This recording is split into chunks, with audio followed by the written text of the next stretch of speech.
I now give the floor to the representative of Israel. You have the floor, sir. Thank you, Mr. President. Colleagues, this morning, in an act of outrageous absurdity and moral bankruptcy, the chief prosecutor of the International Criminal Court announced that he will seek arrest warrants for Israeli leaders and Hamas leaders. This is despicable and unforgettable day on which an immoral equivalence is being made between a terror organization and the leaders of a vibrant democracy. This is a dark day for the international community and a dark day for international institutions. Israel suffered the most brutal massacre of Jews since the Holocaust. Men, women, and children were targeted and murdered. Babies were burned alive. Rape and sexual violence were widespread. And from October 7th until today, Israel has been fighting against this evil to bring our hostages home and to prevent such atrocities from ever happening again. Israel is fighting for her future, justly, morally, and in accordance with international law. Yet, to the ICC prosecutor, the genocidal terrorists hold the same moral standing as the leaders of the law-abiding state of Israel. It is unfathomable. It is an immoral distortion of epic proportions. This is a blood libel, a witch hunt driven by pure Jew hatred and political interests. But even more than that, this is a clear sign of what international organizations have become. These international institutions, be it the ICC, the Human Rights Council, UNRWA, and other bodies, were established with the best of intentions. But now these organizations have lost their way. The International Criminal Court is now a weapon of criminals and terrorists. Their moral compass has broken. Today, the forces of evil have physical weapons. They have missiles, rockets, drones, and guns, as you've seen. But beyond these tools of war, they also have diplomatic and legal weapons, an arsenal of evil which includes the weaponization of this institution and its bodies. All have become tools in the hands of monsters, and you continue playing along, playing directly into their hands. Wake up, look at the world burning around you. Just this morning, you held a moment of silence to commemorate the mass murdering president of Iran.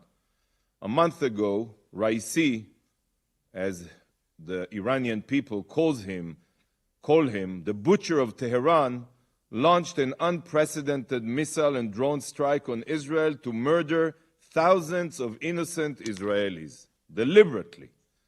The blood of thousands of innocent Iranians is on his hands. Women, members of the LGBTQ community, peaceful protesters, and many, many others. He is responsible for butchering thousands around the globe. Thousands.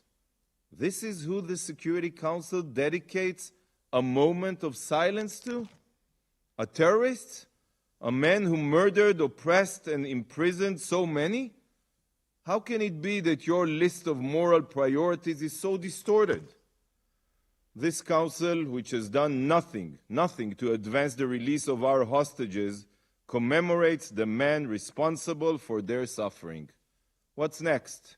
Will the council hold a moment of silence for bin Laden?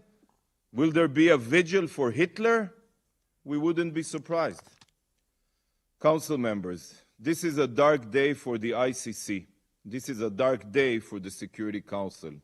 And this is a dark day for all the international bodies that have become weapons in the hands of murderers.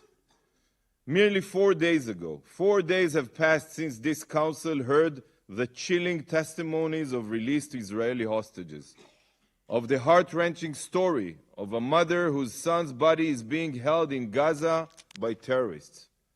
You waited over 7 months to hear a single word from released Israeli hostages.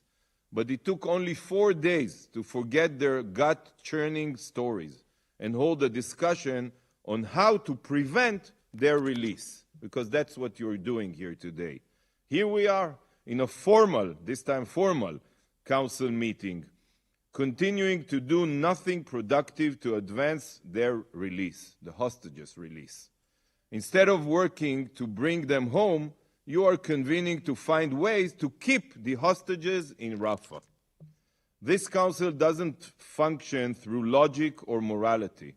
Sadly, it is simply a political tool exploited by some members to advance skewed agendas, because they can ask for additional council meetings time and again, time and again. What started this war was not the humanitarian situation in Gaza. It wasn't an impending operation in Rafah. What started this war was the sheer evil perpetrated by Hamas. And the way to end this war is not by discussing Israel's operation in Rafah. It is by finally holding the murderous terrorists accountable. Israel entered Gaza to bring our hostages home and to ensure that Hamas cannot pose a threat to Israelis. It is that simple. We didn't want to be in Gaza. We don't want to be in Gaza. We have no intentions to stay in Gaza. This is only about saving lives and defending our future from a terror organization. And what is the focus here today? To again give the terrorists immunity. So colleagues, do you honestly think that Israel wants to operate in Rafah? Let me clarify. No country seeks to avoid an operation in Rafah more than Israel. No country, because it is our best and brightest that are making the ultimate sacrifice there, not yours. But there are still thousands of Hamas terrorists in Rafah, and you ignore them. Hostages are being held there, and you ignore them. And Hamas leaders are hiding in Rafah, and you ignore them. We have already uncovered 50 terror tunnels in Rafah, 50. And that is just the tip of the iceberg. What do you expect Israel to do? What would your countries do about everything that I just mentioned? Is there an alternative? Should we pray to God that Hamas just disappears? Is there a magic spell that we should cast to make sure that October 7th is never repeated? Every day we learn of more hostages murdered by Hamas. The clock is ticking, and we must take every step to bring them home. This is why a counter-terror operation in Rafah must take place. There is no other choice. You cannot extinguish a fire by putting only most of it out. It will spread again, and you know it. The fire of terror is burning in Rafah. Sadly, there is no alternative. But if this council wanted to take steps that could truly advance an end to this war, then I have a proposition for you. Designate Hamas as a terror organization. Impose sanctions on their leaders. Demand that they release the hostages and put down their arms. Show them that the council no longer follow their script. This war can end today, tomorrow. It's up to you. If Hamas returns the hostages and surrenders, not one more shot needs to be fired. Why are you not echoing this message to the world? It is Hamas that murdered and brutalized Israelis. It is Hamas that is holding 128 hostages. And it is Hamas that has sworn to commit the atrocities of October 7th again and again until Israel is destroyed. Call out the terrorists. Tell the Gazans who it is that is truly responsible for their suffering. Colleagues, when it comes to the evacuation of civilians from Rafah, my heart truly goes out to them. It is terrible. It is truly terrible that they have to be evacuated. Many of them not for the first time. I agree with you. But the removal of civilians from an active war zone is not an act that should be condemned here. It is an act that should be supported, especially by a council mandated to uphold security and protect life. Close to 1 million civilians have already left Rafah.